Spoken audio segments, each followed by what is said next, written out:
Hey guys, thanks for tuning in. So today we're checking out the Walkera RODEO 150 racer quadcopter. This is a 150 size, very similar in design to the Walkera F210. Kind of got this like robot bug looking look to it. And what we're going to be doing today is this is going to be kind of an out of the box inspection and setup part of the review.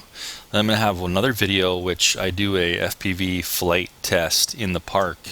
We're going to do line of sight in the next video, and then also do FPV. I'm going to record the FPV screen as well as have some commentary while I fly it around, and that should be a really good one. But for this video, it's just going to be, oh, by the way, when that video is ready, I'll have a card up here, and also I'll have the link down in the description when that video is ready. And also I'll have this guy in the link in the description as well, of where you can find this, get some pricing on it, current pricing, and all the specs and stuff. So be sure to click on that link and it'll take you to where you can get this guy and more information. But anyway, today's going to be all about unboxing the RODEO F150, really giving it a close-up inspection and setting it up. So without further ado, let's go ahead and just check out the box here.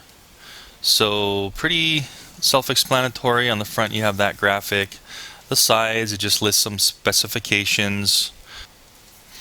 And on the back of the box here, it's just giving us this kind of above view picture of it. Alright, so anyway, let's go ahead and take this thing out of the box.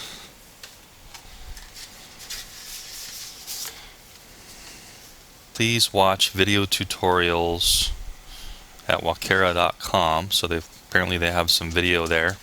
Okay, so first thing on the top, we have an instruction manual.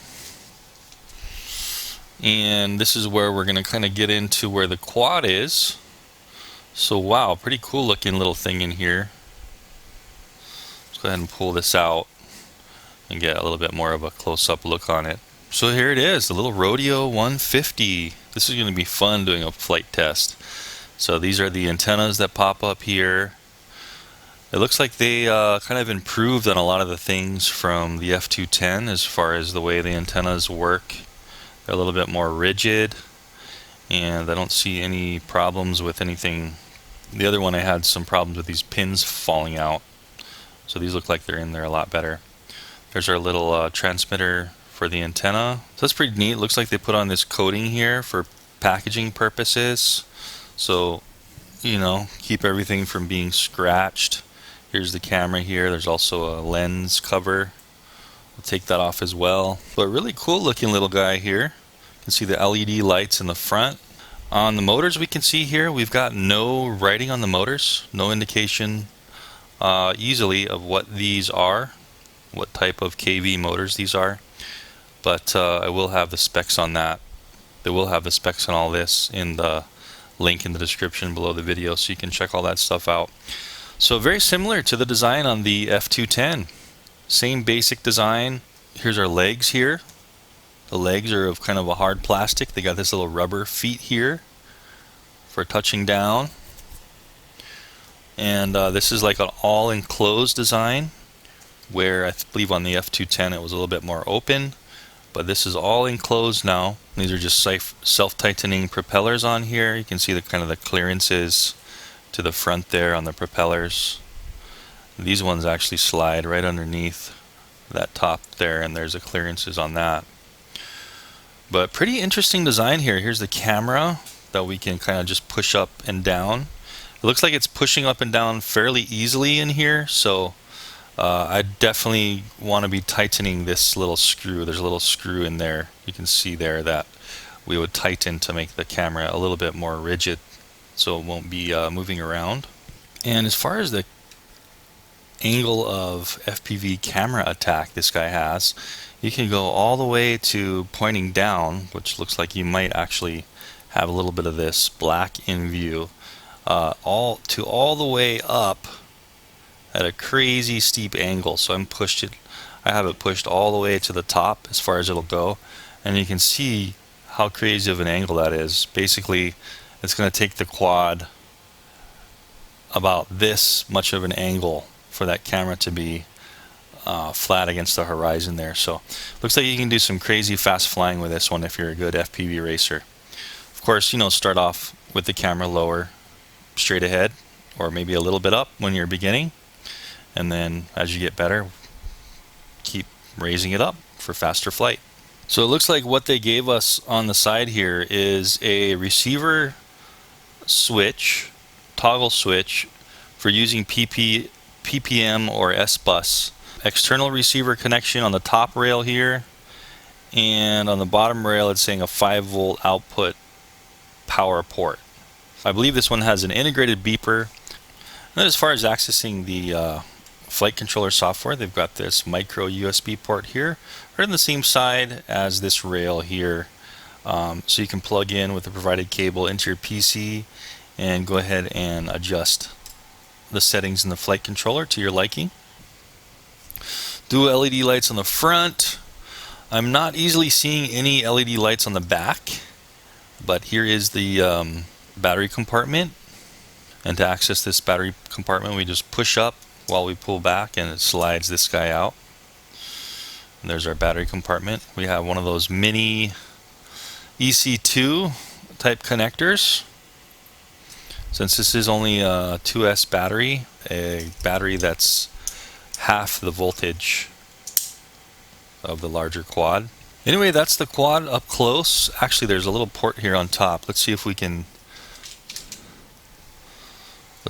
access this this little port here.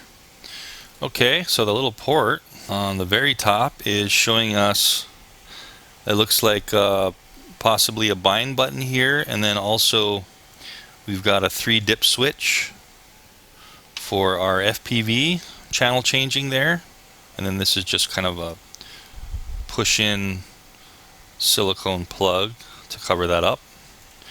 And then let's see what else we get in the box. So here's our antenna. It's just a monopole 5.8 gigahertz FPV antenna that's going to sit right on top. I'm sure the video will be much better for the FPV if you can put on your own cloverleaf antenna, so that's highly recommended with any race quad. Anyway, let's see what else is in the box. So on this side we have 4 extra propellers, 2 bags of 2. Up near the top, looks like we have a wrench and an Allen wrench and an open end wrench. Little bag of tools there. And here is our battery. Yep, so this is looking like a 7.4 volt, 850 milliamp 2S battery. And with that EC2 plug there. And a balance connector. And up in the top here, a couple more cables. It looks like we get a trainer cable. And this is going to be a USB to micro USB, probably for flight controller setting adjustment. And that's all we're getting on the top part of the foam. Let's go ahead and take this off and see what we're getting underneath. Okay, so Devo 7 controller that comes with pretty much all of their FPV quadcopters. Here's a little balance charger. It's not as light as the normal real generic balance chargers a lot of quads come with. This one actually, it just feels like it has some quality to this charger. But it does 2 to 3S charging. You can see it has a 2 and 3S balance port, and then that's where we're going to plug in the charger. And this one, it looks like I got a Euro charger, but let's see. This is interchangeable, so if you have these kinds of adapters laying around, you could put a US adapter on there. I do have the kit that came with the F210, but I probably won't be using this charger. Anybody that's kind of into quadcopters and stuff, they usually have their own aftermarket charger to charge. But anyway, that's the charger it comes with, and the power plug. And here's a Devo 7 controller. Looks like that's about it in the box. Okay, so everything we're getting in the box here: the Devo 7 controller, a quad, the RODEO F150, our 2 sets of propellers here, our trainer cable, USB cable. There's our battery, 1 battery, a little mini bag of tools here, the instruction manual, and the charging setup. The Devo 7 controller is a pretty good controller. As far as my use with it, it's got pretty good range, and it's pretty solid feeling controller. All the switches work great. It is programmable. It's got a lot of features and programmable features you can program into it. And just to open up the back here, this one does come with this type of little battery tray here. It takes 8 AA batteries, but you can always put in like like a 2 to 3S LiPo if you want to just plug in right here. This one has a JST connector, so you can just plug in with JST if you wanted to use your own type of battery. This switch here all the way up is going to be the stabilize, full self-leveling, and then midway is going to be the intermediate mode. So that should be kind of like a horizon or attitude mode where you can do flips and stuff, but it will still self-level. And then advanced all the way down is like the acro mode. So this will give you no self-leveling. It's going to be the full acro. It's giving us a flight time of between 7 and 8 minutes. Here it's saying 7 and 8 minutes. 200 gram weight with battery included. And it looks like the LiPo is a 25C rated 2S LiPo. And it's looking to me like they're saying that the output transmitter is 200 milliwatt FPV transmitter, in case anybody wanted to know. That's about it. So everything is pretty much ready to go out of the box. All you've got to do is charge your battery up, put your battery in, and make sure everything works. So guys, don't miss the video on this one, the flight test. That's going to be coming up pretty soon. Again, I'll have that up on a card or in the description. You can also find that video. And don't forget to click on the link on this guy and check it out in the description of where you can pick this up. I really have high hopes for this one. It's going to be super fun, I think.